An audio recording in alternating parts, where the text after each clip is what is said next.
bamuyita Kyamuzande manyago ina abasajja bo bannange musajja mukiga namaje musajja mukiga linnya lihabimu olujaseri Kyamuzande yiza Lukiga wadi mukiga ava Bugangalisa mu county Lukunjiri district abadde atulaba ku telefayina nimubuuza ku byemuga nangamba abakyala babba baabwe abafa Mukene Nyasirimu kati bo oli yajja ate n'abagamba mugenda kufuna ensimbi zino naye musooke muleete omutwalo ekyo kituufu ne babajjamu ssente de kati tebabawanga naye bayomba buyombi nagamba tujja kubawa but they have not gotten their money. Nyina omusajja awamuyita Fred Zikabiika awo Lukunji naye alaba programu eno ayina akahoteri katono nnyo bakayita Eden Hotel tasobola kutuula ng'abantu abasuuka 10-15 naye bw'olaba abaana bekasomeseza mwe muvudde ate n'agula amataka n'alima n'agira but oyo tasobola kufuna nsimbi za gavumenti gwe yandibadde ewa ssente to empower him akule. Now mukulu Kiwanda awo twali Matanga njogera nawe Kiwanda bwe twali awo Matanga Butende abazadde baatuwanga emmere bawanga abaana batuleetera emmere kati nga class bwe kuleetera emmere like I was teaching P5 bwe class cha P5 nga bwe kuleetera emmere nga tosobola kugirya n'ogimalawo kati ate nga gye tuteeka mu magutiya ng'emyala and I remember gutiya yagulanga 13 now we would have other parents abatwala emyala Kampala nga bakola ki ogenda okujja nga oyina egutiya eyo 3 ng'ofunye omutwalo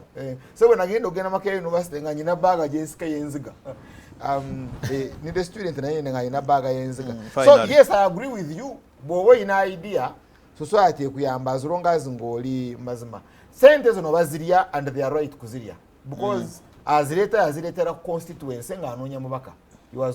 it was politics so tekikukanga nnyo but mukulu Museveni bw'aba yagala kujjawo obwavu zino enguudo z'owa Abachina ziwe Kiwanda kwatawo oluguudo olumu ogambe nti Kiwanda nkuwadde oluguudo kuva wano kutuuka wano lukole noonya finance I will give you backup. Government of Uganda will guarantee your finance and I will tell you Kiwanda you will get money at least abewe n'ababe but nooleko wo bakiwanda baani bowulira n'ogenda ku Muchina tolaba nti eyo ttima. Finally these cooperative unions singa ogamba Masaka cooperative union n'ogikola n'ogamba nvafunidde akatale k'omuceeri China oba mbafunidde akatale k'omuceeri whatever it is nga bw'olaba engeri gye tuli akatale ka India abantu balimu omuceeri nga bali assured of market ng'ogenda kubayambako okutwalayo omuceeri and I will give you examples. Bw'ogenda London waliwo kyebayita engege fish engege omusajja yaŋŋamba the one who exports fish engege mu China is a Chinese so aje exporting a London is a Chinese Omunayuganda gwe tosobola kati okufuna license etwale engege London akatale k'embizi pork mu London it's too big n'ebyenyanja market y'amaanyi but wano tetayina is the capacity to reach China kati zino zandibadde zikolwako cooperative unions then government we bayakuyingirawo neyingirawo okukuyamba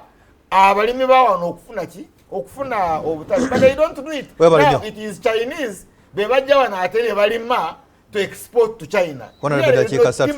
just drop etima abantu bave mu bwavu webali nnyo Honorable Omushana Charles Honorable Kiwanda dakiika 3 naawe maliriza nange naba abatulaba wano esebo njagala just Lutamaguzi yatuyigiriza